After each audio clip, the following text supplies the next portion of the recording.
Hello, hello. All right. Here we go, guys. We're getting it rolling. It's 12:45. It's time to start talking. Cool. Bust out that lightsaber, bro. I can hit the. Whoa! There you go. If I find any of you guys falling asleep, I'm gonna hit you. Cool. So I'll get rolling.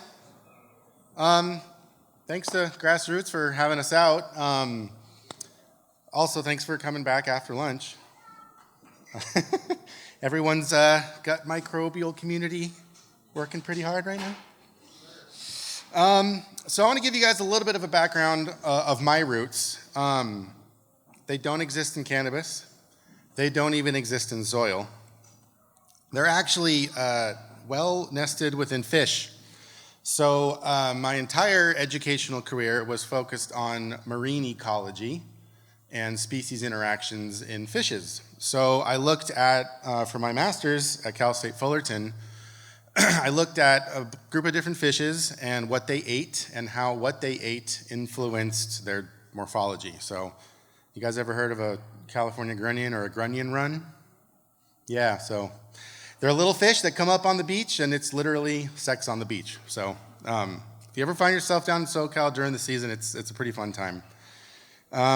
After that, I moved up to Santa Cruz, where I worked on a fish that absolutely terrified me, the California moray eel.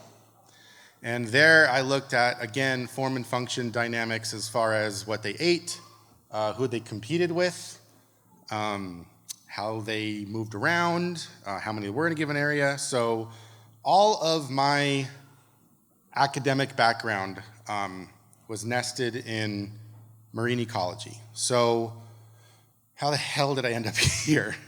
I moved up here in 2018, where I started working at Gold Leaf Gardens. As a scientist, the best thing you can do, the first stage that you can enter the process, is to make an observation. That's what you typically hear. Before that, you need to know what you're looking at. And I didn't in 2018. So for a year, I worked in the garden. I learned as much as I could. Luckily for me, Gold Leaf Gardens was a facility that was interested in ecology, biology, and interaction. So I had something to grab onto. So instead of working in kelp forest ecosystems, I moved into and had to learn soil ecosystems and those trophic interactions and things like that. So once I got my bearings, I started to bring a little bit more of a scientific approach to the facility, standardizing operating procedures, so SOPs, and getting things more consistent. We started tracking things like THC percent over time, and it's a little hard to see from all the way back there, but those lines go all over the place, and we'll talk about that in a little bit. After about a year of working in the garden, I was finally comfortable enough to say, what if we tried this, or what if we dialed this knob or turned this one? And that's where I met Tad, and as he talked about, we did a couple of different trials trying to what we call close the yield gap, right? Which is this idea of, here's what a plant would love to give you, here's what it's giving you, and how do we make those two things get to meet? Preferably at the high end, not the low end. So we did a bunch of different studies. I learned more. We're still learning a bit more. This last graph down here in the corner, I'm getting really interested in starting to put data loggers all around the room. So, and you'll see why in a little bit. But the idea that you could be in a grow room, and we all know the idea of microclimates and hot spots and cold spots and dead zones and all those things. My kind of working hypothesis is that those are having much more profound impacts on closing that yield gap than we might be thinking about. So the first stage is just to collect some background data, right, to see if we can track. If we put data loggers at multiple points in the room, ideally those would all track the same. Whether or not that's happening, that's what we're going to try to start to work out. Especially when we're talking about vertically integrated systems, right? Hot air goes up, cold air goes down, we got to do all this kind of stuff. The talk outline, first thing I want to do is go through succession and what that means, basically how community composition changes over time.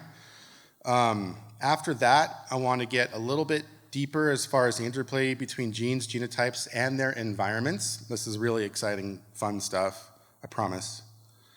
And then after that, I want to try to give you guys a couple of tools to get into what is very intimidating, which is scientific papers, peer-reviewed journal entries, and stuff like that. So the idea for this talk is to provide you additional context of what we're passionate about and frame it in such a way that will allow us to draw on lessons and research from other ecosystems outside of cannabis, outside of living soil, to understand what could very well be happening in our living soil.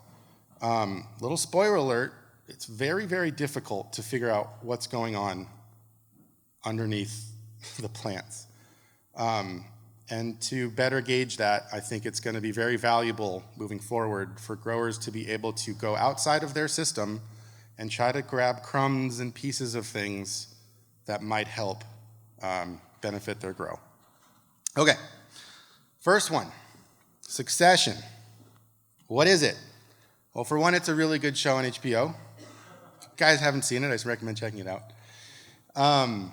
But it's the idea of transition, right? This idea that you start out at one place and over time you end up somewhere else. And that is just the same for ecosystems. So it's this nearly universal phenomenon of temporal change, time, change in species, composition following natural, or, and this part's important, anthropogenic disturbances, meaning us.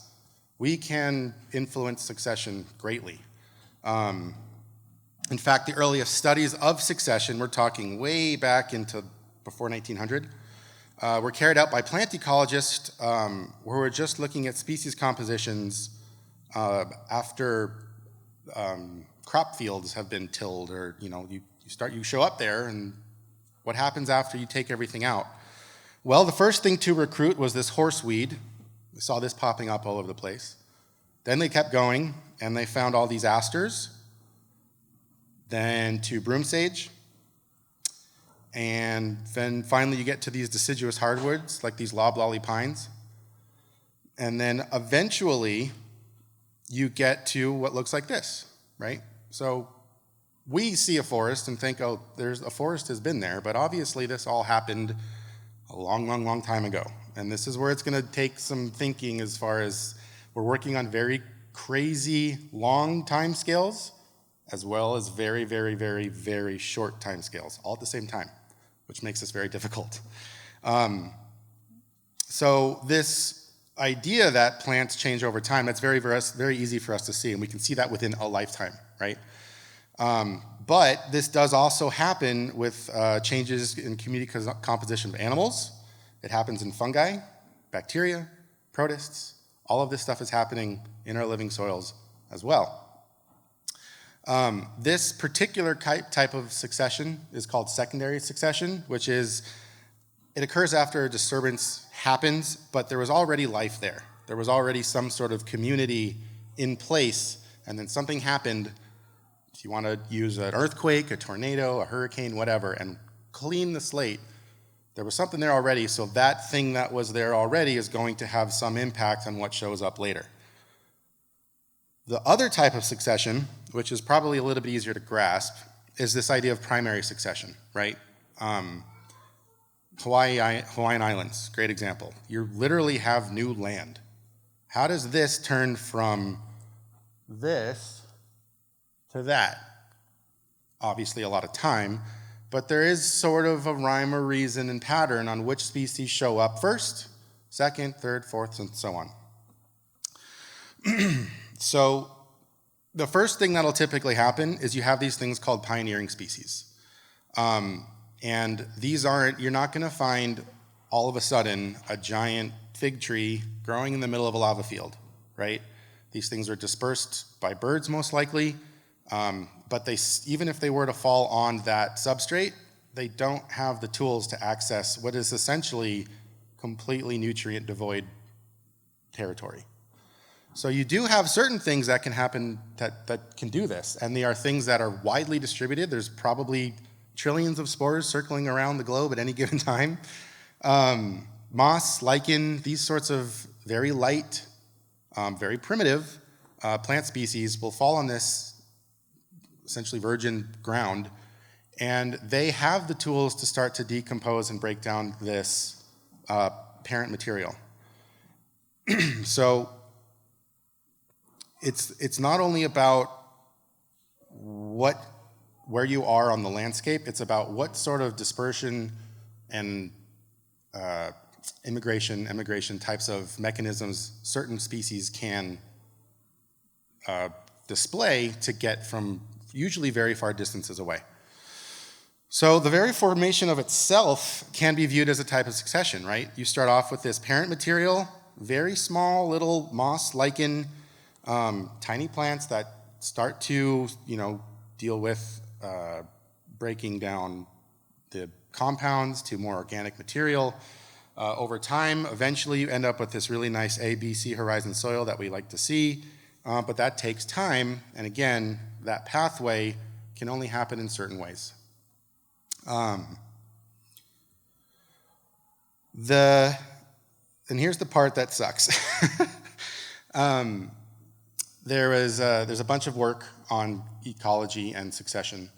The problem being that it's mainly focused on forests, animal communities, things like that. So this quote from this book is, "We know far less about patterns of succession in microbes, although recent advances in microbial techniques used to identify microbes in nature are making it possible to examine patterns and diversity of composition during succession." So because of the things like mass genome analysis, we can start to get assays of different pieces of bacteria, all those different microbes in a soil. The technology is allowing us to get a lot closer, but still, to this day, we don't have the capability of doing that. This was a 500-page book about community ecology, and that was the only line in it that even mentioned the word microbes. So just to give you a sense of what we're dealing with as far as what we don't know. I'm going to do my best to walk you through some of these graphs. You may not be able to see everything all that well as not, hearing me. This study here is basically looking at, remember glaciation or deglaciation is one of those perfect systems where you can look at how a landscape would change over time. So you can imagine you have a glacier. As it retreats, you've got barren land, right? And so what these guys went out and did, they went out, this is an 80-year data set now. So they're looking at this over 80 years long. And they looked at the shear resistance. So on the y-axis here, you have shear resistance, which is a measurement of basically soil structure, right? And then you have years of post-deglaciation. So you have fresh, new, native, virgin ground, and this has been deglaciated 79 years prior. So what this graph is showing you is that as you move along time, this soil takes a lot more force to shear, right? So we're looking at the age of the soil start to develop and that composition start to create what we know as soil and how that changes over time. Now, we started looking at plants, but again, even before the plants show up during primary succession, terrestrial cyanobacteria can rapidly increase from 3 to 20 taxa, spanning 0 to 4 years in those first community development. So even before the plants get there, there's microbes already getting to work. And these are cyanobacteria, right? So these are ultra important for everybody, including us. They're the ones that help us. They form our atmosphere, huge role in carbon and nitrogen fixation. So these are things that are really important, and they're the very first things to show up. So we don't know past that really what's happening in microbial community succession. So here's where I want to start bringing in some more perspective from different systems to hopefully give you guys some idea of what may be happening in any one of your beds or pots or whatever.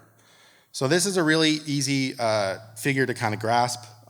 It's basically just, looking at the different types of plants over time. So you have crabgrass, horseweed, aster, broom's edge, the same kind of story, all the way up.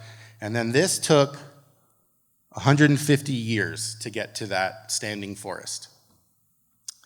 So the plants they are one component of the community, right? So if you can imagine, if you're a bird or some other species, microbe, and these different species are showing up in succession, how does that change the distribution of the responding community, right? So this is basically the same data set that's looking at a span of 150 years, and it's just tracking bird species as these different stages of succession progress. And what's pretty quick to see is you start out with, grasshopper sparrows. You got some different sparrows, small yellowthroat things. And then as the time goes on, the sparrows drop out. These guys start to show up. They stick around for a long time. But it's not till 35, 60 years until some species even show up. So the idea behind this is that if you are managing a living soil properly, and you're reusing your media if you can, you're working along this time scale, right? I mean, kudos if you can go 150 years growing weed. I mean, then you guys have really made it. But the idea still holds, right? And again, remember, this is plant geologic time scales. So 150 years is like that. In microbial time, it is an eternity. So the things we got to keep an eye out on, though, right, is, okay, let's say, I'm going to go back real quick. You get to this last 150-year stage. We're great, everything's fine. But what ends up happening to the soil itself once you have this big, long-standing forest? So this is a bunch of stuff going on. The ones I want to focus on are this native grassland. On the y-axis here, you have nitrate in the rooting zone, milligrams per kilogram, and here's species richness. So what we're looking at on the x-axis is you have very monocrop grassland, all the way over to very diverse grassland, and that relationship between, if you have a lot more species in the soil, that nitrate's going to decrease. But if we look, and then similarly, the plant biomass goes up over time, right? We're getting bigger, more species, that community's evolving. But look what happens with variation in plant biomass. It actually decreases. So what we're seeing is, now that we're getting, okay, great, things are going great. The plant community's evolving, it's going the way it's going, but all of a sudden, you walk around, think about an oak forest, or any forest you guys want to walk into, they're pretty heavily dominated by just a handful of species, right? So as succession, I didn't come up with this term, reaches climax, which is the final stage, you're actually getting less diversity than those transitionary stages, right? Because you're getting the dominant species to dominate. Why is this a big deal? Well, this all goes back to biodiversity, right? So on your left, my right, this is a really nice, simple graphical hypothesis that is very easily testable to show you what biotic resistance is, which is less diverse communities are likely to be more prone to invasions than other species. So as diversity increases, the number of invaders decreases, right? And then this kind of pattern is withheld over and over and over again in multiple different ecosystems and studies. But on this graph, you have plant species richness before a drought, and then on the y-axis, you have drought resistance. So this is looking at drought resistance as a function of how many species do you have in that system before the drought happens. And so if we start down here with very few species in the system, you're not very drought resistant. But as you continually to add more and more species, your resistance increases. So again, I know we're talking plants, but I want you to try to keep microbial communities in the back of your mind as best as you can.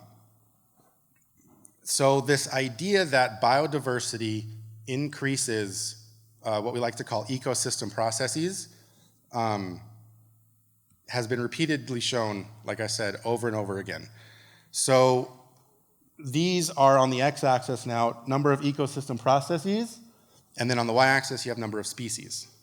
So basically what's happening is as you stock the shelves with more and more species, you get to buy more and more things, right? It's like an inventory. So to give you guys some examples of what I mean by ecosystem processes, photosynthesis and plant nutrient uptake, you get primary production, food energy. So the graph or the table kind of, explains itself. It's showing you that all of these things are only capable in a diverse ecosystem because it's the only way that you're going to get that kind of, like I said, stocked shelf to give you all of these things. So obviously, for selfish reasons, we like things like food. But obviously, for altruistic reasons, maintaining high levels of biodiversity is a really good idea. I think everybody in this room at least would agree with that. And again, especially in a microbial community. So how do we make sure that our soil doesn't reach that climatic stage of succession, right? Where we're actually starting to decrease biodiversity. This is just a very generic soil food web. Obviously, this one works a lot better for outdoor grows. If you're an indoor and have moles and birds and things, that's really wild. But good on you. Anyway, so this is basically just to show you guys a generic soil food web, which I'm sure most of the people in this room already have a pretty good handle on. But the point I want to make is niche space. So niche space is basically in any given ecosystem, there's a certain amount of roles that can be filled by any number of species, right? So nitrogen fixation, carbon fixation, sequestration, nutrient uptake, all these things are things that can happen, and certain species are better at doing that than others, right? So how do we make sure that we keep that niche space as high levels as possible in the system? This is getting a little bit into the weeds, no pun intended, but the storage effect is basically just like if you're a species that has a ton of eggs that can remain in a cyst form for ages, you just dump them into the soil and then it's kind of a boom and bust, right? It's like when the system's right, they're gonna pop and you're gonna rule the world for a very short amount of time and then you're gonna do that whole thing over and over and over again. Lottery models are basically just, are you in the right place at the right time? Because sometimes you can be and sometimes you can't be. But the one that I think we can have a little bit more control over is this idea of niche diversification. So what you're seeing here on top and bottom are two different examples of how niches can break themselves up, or we may be able to help them break up in a soil community. So on the x-axis, you have a resource continuum, and then on the y-axis, you have resource utilization. So what this is showing you, and you have that top one, you have generalized resource use. You have two species that are just hanging out. There's a little bit of competition, which is right here, right? When they overlap, they're going to be competing for that same resource. Or if you're providing enough resources, you can start to pack niches closer and tighter. And that gap of competition actually gets a little bit smaller. So when we start talking about things like well-balanced soils and making sure they have all of the things that they need, what we can think about that is, well, we're increasing the niche space in the system, right? We're giving more microbes more opportunities to acquire what they want, what they're good at, without having to fight their neighbor for it. So once those things start to fall out of the system, if you're this guy in the middle here and your resource goes away, you've already got competition from both sides to get to your space, right? So it's an important thing to think about when we're talking about, again, balanced soils, balanced living soil, I should say, I guess. The next one is really interesting, I think, and this one does very much pertain to what a lot of you folks may be doing, which is this idea called compensatory mortality, which is a very fancy term, which basically means the best one loses more, essentially. So in a compensatory mortality situation, these can come from either biological or physical sources, and it occurs in situations where the competitively more dominant species suffers disproportionately greater mortality than the competitively inferior species. Is everybody with me on that one? So basically what's happening is you have, let's call it bacteria species A, that is just gangbusters at soaking up nitrogen. But you have bacteria species B, which is pretty good at nitrogen, but it's also kind of good at potassium. What you don't want to have happen is that species A to get to such a population level that it's going to competitively exclude species B from hanging around in the system, right? So then you can start to think, well, that kind of makes sense from a succession standpoint, right? Because that's what's happening. You walk into a giant rainforest, and these trees are 100 feet tall, and they put out these massive canopies, and it's pitch black under there. That's competitive exclusion, right? So how do we stop that from happening? There's a hypothesis that's really fun to think about that's been around since 1978, put forth by Joseph McConnell, called the intermediate disturbance hypothesis. And so what this means is that over time, which is what you see on the x-axis, and on the y-axis, you're going from low to high diversity, right? And so on the bottom, you're going from a colonizing kind of subset of species to a more kind of mixed species, and then finally you have that climax final composition on the left. If, by both biotic or abiotic processes, we can actually just throw a wrench into the system to get that to slow down a little bit, we can actually keep biodiversity elevated for a longer period of time, basically prolonging how long it takes to get to that final stage of succession, right? So basically what you're seeing here, this curve is, I'm gonna make sure I can turn so everyone can hear me still. On the left, you're going from disturbances frequent to disturbances infrequent. And as that function goes over time, if you come up somewhere in the middle, intermediate, you're actually getting higher levels of biodiversity. What else matters? How soon after that disturbance did it take place? Is it soon after that disturbance, or is it long after? And then the scale of that disturbance, right? Like if you just have a tiny little earthquake, no big deal, but if you really crack the ground, that's a whole different response you're gonna see from that community. So the best study that I've seen to do this actually comes from the Rocky Intertidal, which was really a cool way that they figured this out. All you're looking at here is basically 3 species of Rocky Intertidal algae and their settlement rates and retention rates on different size boulders. So in a Rocky Intertidal system, a small boulder, any wave comes along, that's gonna get turned and tumbled and thrown around. Not a whole lot of stuff is gonna be able to settle on that.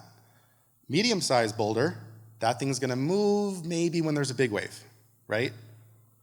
Big boulder, you're not moving at all. Big old wave comes along, you're just staying there.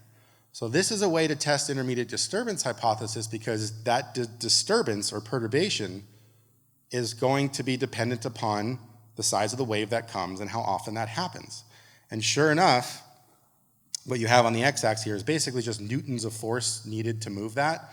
When you had that intermediate level of force needed to move that boulder, that's when you saw diversity the highest. They controlled for the shape of the boulder. We're like, well, yeah, small boulder doesn't have that much physical size to retain species relative to a big boulder, so how do you control for that? Well, they did. They just epoxied some small boulders onto the substrate, and we're like, fine, we'll treat this small boulder like a big boulder. Didn't matter the size of the wave that came across, and still, this was the signal that showed up. So they controlled for boulder size, and they found that intermediately, when the disturbance is kind of, medium, intermediate, medium size, then you're basically acting as a neutral ground for competitive species interactions. So what you're doing is saying, all right, fine, you guys play it out, go at it, but at X amount of time, I'm gonna do something to make sure that everyone's still playing fair. It's kind of the idea. So what the heck does this all mean for living soils and cannabis? Succession should become an ecological factor to consider, like I said, with proper fertility and cultivation practices are in place. One of the goals at KIS is to do this in such a way that you are growing as organically as possible and as sustainably as possible, which means, in my mind, you're not throwing out your medium every round. You're actually building an ecology, an ecological community in your soil that is going to be unique to you, and we'll talk about that in a minute. That can also be very valuable from a business standpoint, right? No matter what other flavors are flying around, the flavor of the month or whatever, if you've built an ecological community unique to your facility, whatever you're gonna put in that dirt is going to be unique, period. Because you've built an ecological community unique to your facility. However, because the species and or relative abundances of those species in living soil should change over time, there's going to be a level of inconsistency that you're gonna have to be comfortable living with. And I'm not saying quality. If we're doing this right, the quality should always be fantastic, the yield gap should be low, but when it comes to things like secondary metabolites, THC content, those different, all that fun stuff, because you're having a community of microbes change over time, they're going to be interacting with those plants differently over time. And that was one of the things I saw immediately when we were looking at gold leaf, tracking it was just THC potency over time. We'd have the same cultivar from one round to the next, wildly different terpene profile. It looked fantastic, it felt fantastic, but according to the numbers, it was different. So, my, I guess, little takeaway to that would be don't get too hung up on the numbers for your THC content and all those fine things. If the yield gap's small, if the plants are healthy, they're going to give you a beautiful product that will be naturally a little different every time. What I'm not arguing is to go in there and just set fire to your grow to try to keep biodiversity high. David talked about this in the first talk this morning, this idea about quorum sensing, right?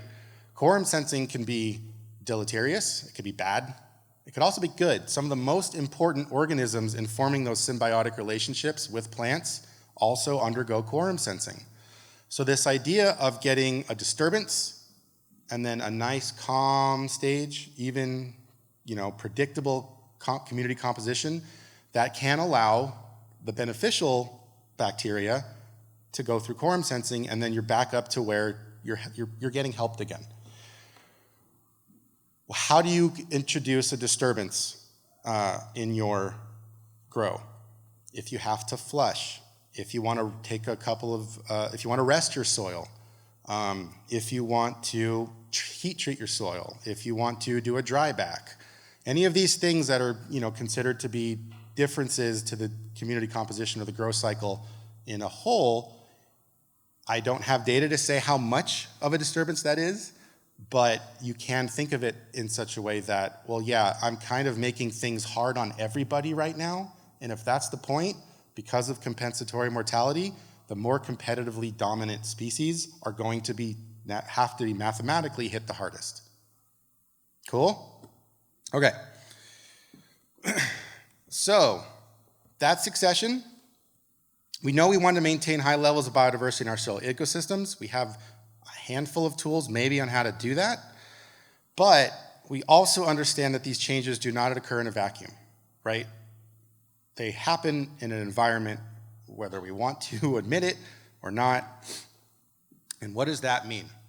So, in evolutionary ecology, we have these things called geographic selection mosaics, which are how do species interact by themselves in their environment or with other species in their environment. And so when I say gene, you can think of that by anything from all the way up to a human You can think of that to an individual microbe. You can even get to the level of the gene itself. So that's what I'm saying. We're dealing with crazy scales here. The easiest way I've come to terms with all of this is that G by E, or is like golf. It's just you out there hacking away. You're playing the course. If you're like me, you get a couple holes in and then you're just looking for the drink cart. It's just you against the world, right? But what if we start throwing more complicated interactions in there, right? A great example of this, remember these guys? Rafael Nadal, Roger Federer, two of arguably the greatest tennis players of all time, certainly one of the greatest rivalries.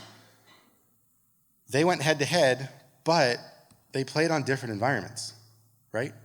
You have a clay court, a grass court, a hard court. How did that environment shape their matches? Nadal was 14-2 on clay. Federer held grass and hard court. And they understood that this is such a crazy competitive advantage that they did something a couple years ago called the Battle of the Surfaces. And this is what the tennis court looked like. They let Nadal play on Nadal play on clay, and let Federer play on grass. And they're like, all right, we're trying to remove the environment from the whole equation. What happens? Nadal won. But it's a really good example of how, it's what home field advantage is, right? Any sporting event, you got home field advantage, why is that a big deal? Your environment's different. It changes. It's not any secret who I'm rooting for in a couple hours, but it's one of the loudest stadiums in football, and that has an impact on how those two teams play, right? Oops, sorry.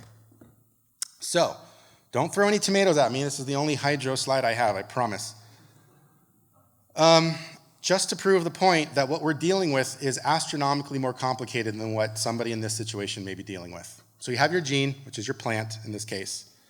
You have your environment, which is your grow room.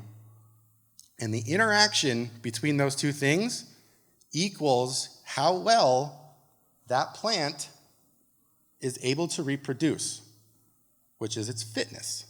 Now, all of us like talking about yields, right? And we're not like weighing stems and leaves, and we are for whatever reasons, but we're all interested in the flower. And what is the flower? It's literally the reproductive part of the plant.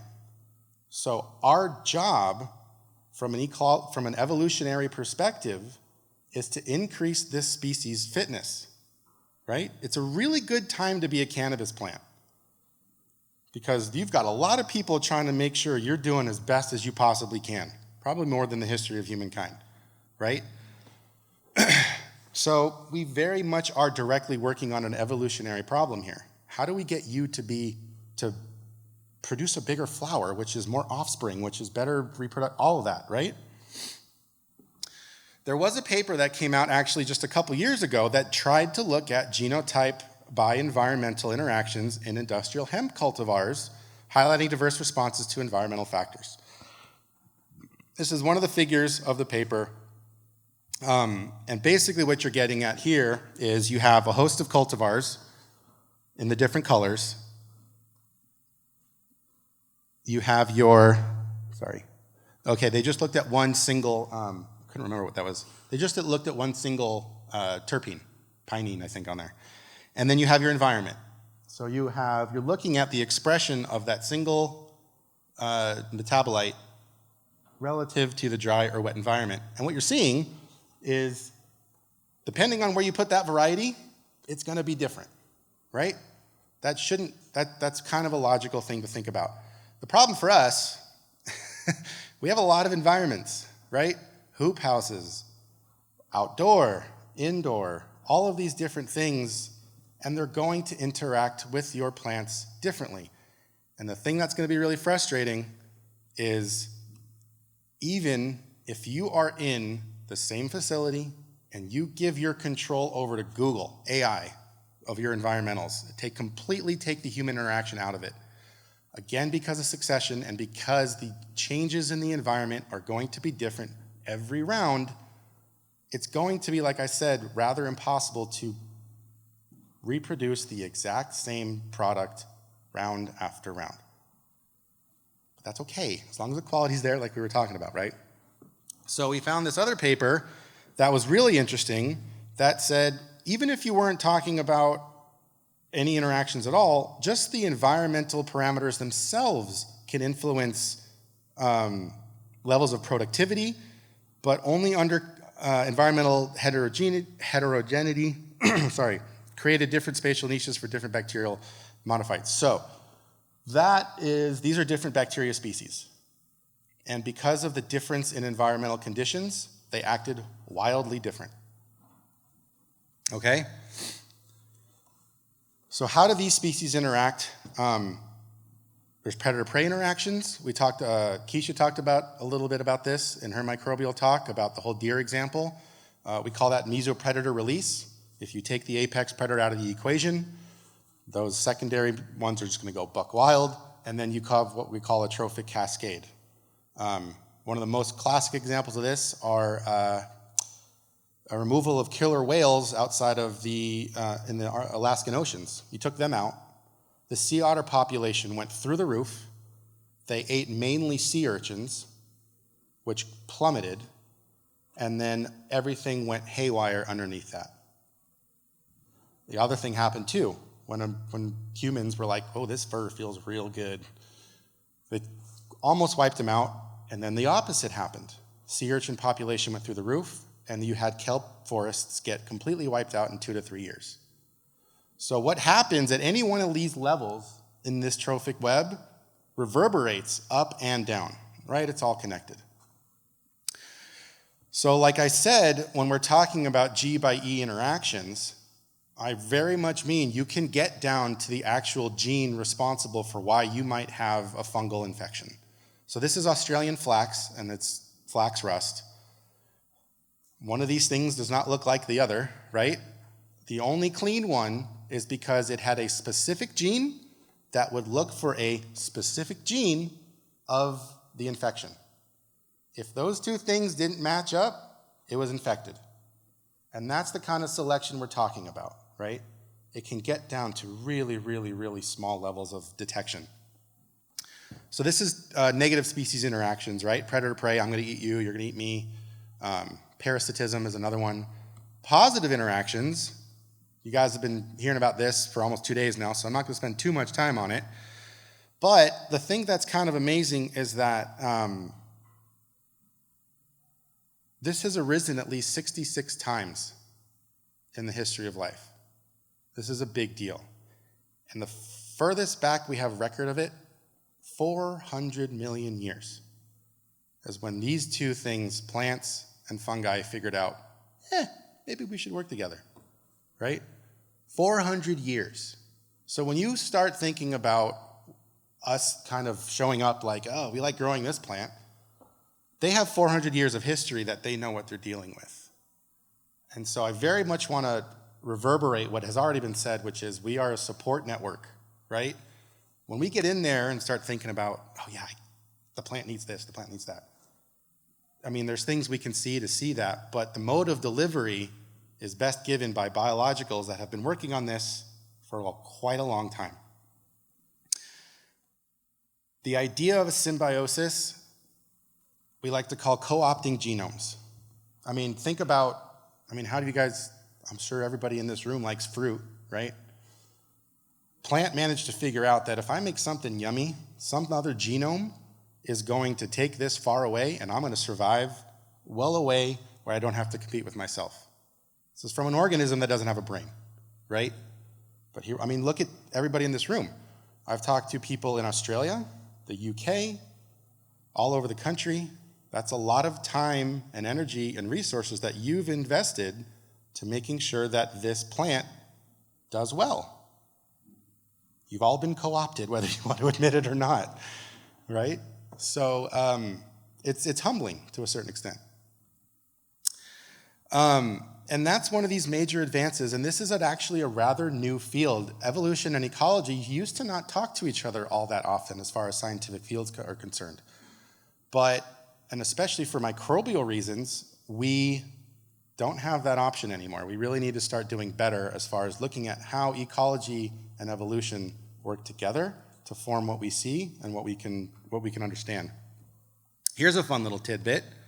25,000 orchid species in the world, which is more than 2.5 times the number of bird species in the world. None of them would be around without mycorrhizal fungi. That's how important these relationships are. So I just had a fun little grow, and I'm not showing this off by any means, but I'm using it to highlight that at least 6 genomes are involved at getting this plant from here to here. The nuclear genome, the mitochondrial genome is different. Your chloroplast genome is different. 1 or more mycorrhizal fungi, so 6 is the absolute basement as far as how many different genomes are working to get you a flower. There's a pollinator genome, obviously this is in wild populations, and then there's a seed disperser genome. Who's gonna eat that seed and then carry it over there? You guys know avocados, seeds are ridiculously large? Anybody have any idea why?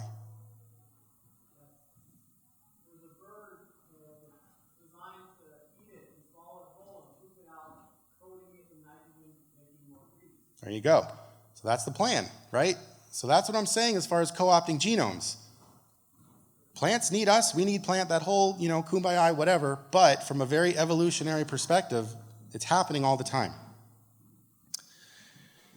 So now, we're back to what we may more recognize, which is you have a bed, plant, and now we understand that there's a lot more G's in that soil. So many more species, so many more interactions that are happening, and you have your environment. This is when things get painfully complicated, because these relationships that we're talking about, even the bacterial themselves, they've gotten to evolve for so long, we don't even know if they're separate species anymore. So gram-negative bacteria, the double membrane bacteria, it's hypothesized, and there's growing support, that these were actually 2 different species over 2 billion years ago that decided to work together and become one. There's so much shifting at the root of the tree of life that it's almost impossible for us as a scientific community to classify. That's archaea, that's a proto. They switch so often and so frequently that, like Tad was saying earlier, it's almost impossible for us in our time scale to get a grasp on it. So what I want to do real briefly is give you a couple of G by E selection mosaic studies that have happened in forests with microbial communities. Briefly, the work in this study, so this was looking at fungal pathogens and soil variation, how that influences the ectomycorrhizal traits of loblolly pine. So you have a species of tree that is trying to be friendly with all of these mycorrhizal fungi. At the same time, you're being attacked. So how do you balance making sure that you've got the resources to keep your friends happy, but at the same time defending yourself? And are those chemicals and signals antagonistic? Like if I produce something to defeat this, am I going to piss off my friends, right? So David, in his earlier talks, talked about the 2,000 different, all of these different chemicals that these microbes can help with. And he said he called it a language, and I very much agree with that. But this study actually takes it a little bit further than that and says not only is there a language between bacteria, fungal, and plants, they're multilingual. This study showed that evidence in the host plant does not have a single mycorrhizal trait. So it's not just like, hey, I'm good with mycorrhizal. They govern interactions with all EM fungi, ectomycorrhizal, but rather it interacts with different fungal taxa independently.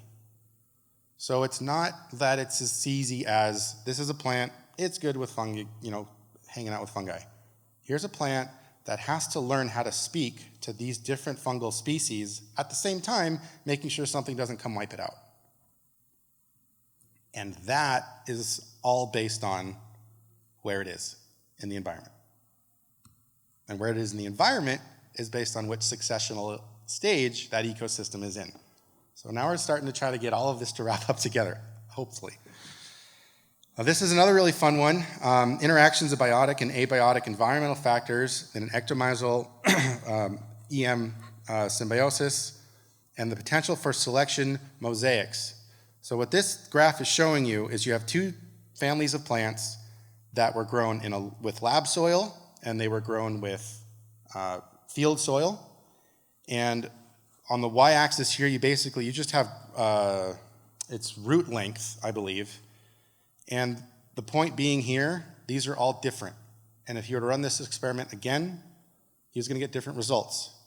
So you can't even necessarily look at one study, which like Tad was saying, this is really hard to get our head around because we like to be like, I did this, this happened, shoot, I'll repeat it another time, this happened. It's almost impossible to do in a microbial setting, for now. So the abiotic and biotic factors vary and induce corresponding changes in the impacts that species have on each other. So that's that home field territory thing we were talking about. So instead of that bar graph, this is a much better way of thinking what's happening there. You have these 4 different treatments, but in any given one of these, you could have a wide range of responses, some more probable than others, which would be, the height of this bell curve, and some wouldn't happen very often, towards the tails here, but, this covers the same response as the rest of them. It's just going to be a probability of what's going to happen in that certain circumstance. I know I've got about 10 minutes left, but 70 to 90 days is a typical plant that we care about start to finish, right? Compare that to what the lifespan of bacteria. These are replicating every 4 to 20 minutes. So now I want you to think about walking around in a sequoia, redwood, bristlecone pine. You're in an ecosystem that has been around for 10 times as long as you, but it's now having to navigate how to interact with you. So even in the single cycle that you guys are in to grow, your plants are having to rework relationships with evolutionary changes within a single cycle. That's the speed that these things replicate. And it gets even more annoying than that. The bacteria don't make it easy on us at all because they don't need sexual reproduction. They don't need to be like, I need to go find a mate and, go to a movie, all this shit, whatever. They can just take pieces of DNA from their environment, which is, again, highlighting even more important what environment they are in. So if a bacteria is like, oh, this looks cool, let's grab this, put that in here and see what that does. They do that too. What's worse, they could do something that's called horizontal gene transfer, which means if 2 bacteria, hang out and they're like, that's cool, what do you got over there? I don't know, you want some of this? Sure. And they're just swapping DNA on a whim. So the amount of evolution, coevolution that's happening in the soil from minute to minute is painful to think about. And so, what does this all mean for us? It means one thing that we know, which is we know nothing. We know nothing. There was a huge study that came out in 2009. They looked at almost 1,600 different studies. It was a massive meta-analysis that looked at studies published between 1986 and 2008. 73 species which had selection had been analyzed for 2 or 4 more years. So the idea here was not like we're just going to go study a species. We want to look at how the selection on this species changes over time. These studies ranged from 2 to up to 45 years. And if you're a tenured professor, that's a gold mine. You're set. Most were plants and vertebrates. Only 7 of them were invertebrates. Does anybody want to guess how many there were microbial? 0. Not a single published study on 2 or more years looking at how microbial composition changed over time. It's plant response to microbial changes, so you only have half the story. You're not looking at what's, well, wait, there versus there versus there versus there. Little et al. In 2008 literally said, we know a tiny fraction of the Earth's microbial diversity. We know even less about how these species interact and impose selection on one another. One of the big things that's been happening in the medical field, maybe the last, 5 to 10 years, is this idea of the human gut biome and how that interacts with our mental health, with our relationships, with our aging, all sorts of stuff. This little figure here, I know it just looks like an amoeba, but every single tip of one of those lines is a species of microbe.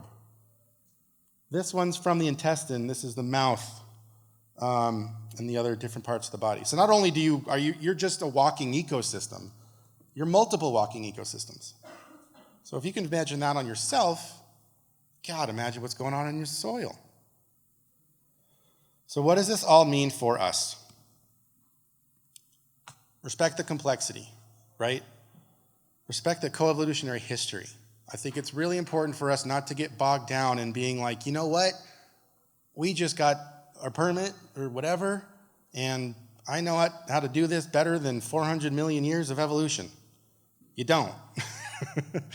But you can listen to the plant, you can learn from the plant, you can learn from these relationships, and again, better yourself in being a supporting role into making sure these interactions continue. Think of living soil as an organism all in itself. It's evolving over time. The longer you can keep that soil evolving, the better it's going to be for you. These networks are going to get bigger, they're going to get stronger, they're going to get more diverse, and you're just going to have a plant that is going to feel right as rain when it gets transplanted into that mix. And again, you are just another G in this G by G by E matrix. What you do matters. What you don't do also matters. So I'm not trying to scare anybody, but I would just say, before you see something on Instagram, a beautiful big old bud or whatever, think about, you're not feeding the plant. You're imposing this thing into this community that maybe has been at Gold Leaf Gardens. We've been reusing our medium for 8 years now. I'm very protective of it. I don't want things coming in there that was like, yeah, this looks great. No, I want to test it. And that's the other thing. If you are curious to say, maybe my plant needs this, don't carpet bomb your whole grow. Most of you guys are in individual beds or pots, which is a scientific replication dream come true. You can try this one thing in this one thing, and if it's catastrophic, you're not burning the house down. Become your own scientist. Okay, I have a couple seconds left. Very quickly, what I want to try to give you guys a little bit of a glimpse on is how to access what will likely become, if not already, a windfall of scientific literature based on what everybody either knows or wants to know in the future. Your two best bets right now are Google Scholar, which in itself can be intimidating, but I prefer this one that's called ResearchGate. And what's ResearchGate is great, sorry, I'm gonna do that, but why it's good is that you can sign up for a profile, it's free, and then you can start pinging professors, scientists, individually. You don't have to go through the whole academic, I need to talk to this person's lab or this. By the way, if you guys think there's a lot of ego in the cannabis industry, I've got some news for you.